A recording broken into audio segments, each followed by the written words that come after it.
Très chers compatriotes maliennes et maliens, après ce qu'a vécu notre chère patrie le Mali, l'histoire nous force, nous jeunes, espoirs du Mali de demain, futur de l'Afrique, à apporter plus que jamais notre contribution à la construction du Mali et d'une Afrique soudée, forte et consciente dans une démocratie imperturbable et une indépendance réelle. L'heure n'est plus aux questions inutiles, ni à la guerre politique pour des fins personnelles, ni aux rancunes, ni à la vengeance. Les hommes passent, mais le Mali reste et l'histoire continuera de s'écrire.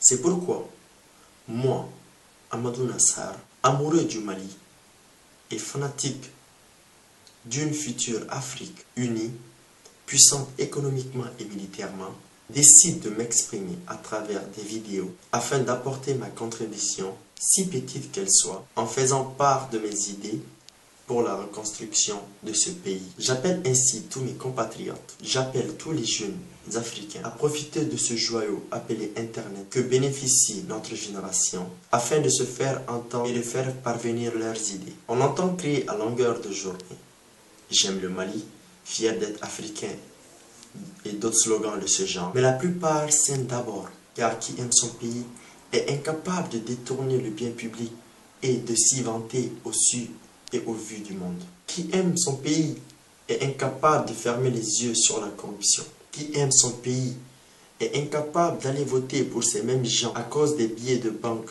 qu'ils vous ont certainement volés. Qui aime son pays est incapable de prendre les armes pour le diviser, ou prendre des armes pour se faire entendre ou pour prendre le pouvoir. Notre Mali est blessé au plus profond de son être. Nous devons être bons médecins afin de soigner efficacement et nous devons prendre toutes les mesures nécessaires pour qu'il ne tombe dans cette maladie si douloureuse. Si aujourd'hui à Bamako, on se bat pour satisfaire nos désirs de vengeance, de pouvoir, pour conserver nos places, que doivent dire nos compatriotes du Nord?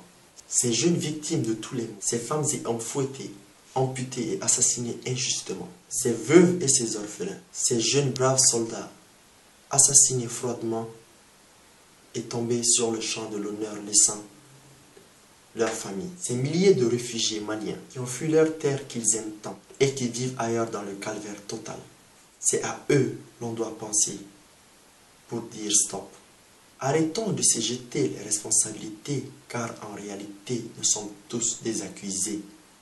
Oui, accusés. Accusés de se laisser envahir par des mensonges. Accusés de laisser faire les déstabilisateurs, les pagailleurs, les corrupteurs, les diviseurs internes et externes de la nation. Mais ce qui est fait est fait. Ceci doit être pour nous une leçon. Ceci doit nous permettre de repenser nos plaies, réfléchir à une paix éternelle, à un peuple capable de gérer ses problèmes internes sans guerre ni coup d'État. Et cela doit se faire par une prise de conscience de chaque citoyen, par une éducation civile, c'est-à-dire une éducation familiale, scolaire et universitaire performante, par des recrutements légaux dans la fonction publique et dans l'armée, basés sur la qualité professionnelle et mentale, et non sur les relations ou sur l'argent. Et ceci doit se faire également par une nouvelle politique qui met en avant tout d'abord l'intérêt du peuple et non l'intérêt de certains clans, par des porteurs d'uniformes disciplinés et bien formés, obéissant à la hiérarchie et au pouvoir politique, et qui sont là pour la sécurité routière, frontalière et territoriale, et non pour arnaquer financièrement le pauvre citoyen.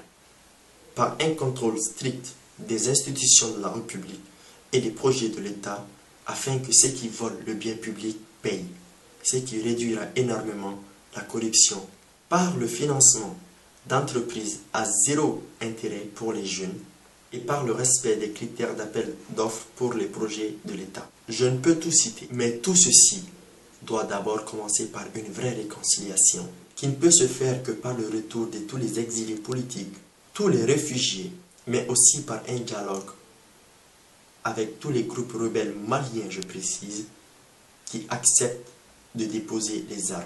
Mes très chers compatriotes, asseyons-nous et parlons ensemble. Pardonnons-nous, car comme l'a dit Nelson Mandela, le pardon libère l'âme. Il fait disparaître la peur. Mes très chers compatriotes, Quelle que soit la douleur et le problème, nous sommes tous nés maliens.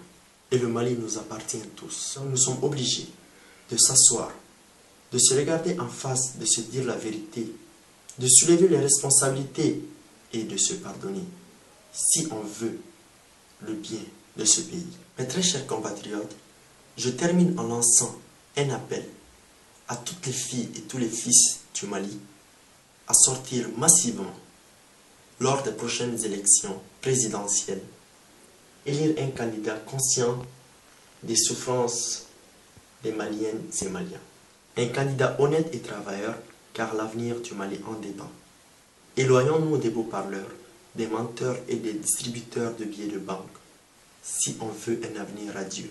Je crois en la jeunesse malienne, je crois à une jeunesse africaine, unie et prospère. Mes très chers compatriotes, je m'excuse si dans cette vidéo, j'ai eu à offenser certains d'entre vous. Mais sachez que ceci n'était pas de mon souhait. Et j'espère que vous comprendrez mon message. Merci pour le temps que vous m'avez accordé. J'espère que d'autres feront comme moi sur différents thèmes. Qu'Allah bénisse le Mali, unisse ses filles et fils, comme son slogan l'indique, un peuple, un but, une foi. Qu'Allah bénisse l'Afrique. Je vous remercie.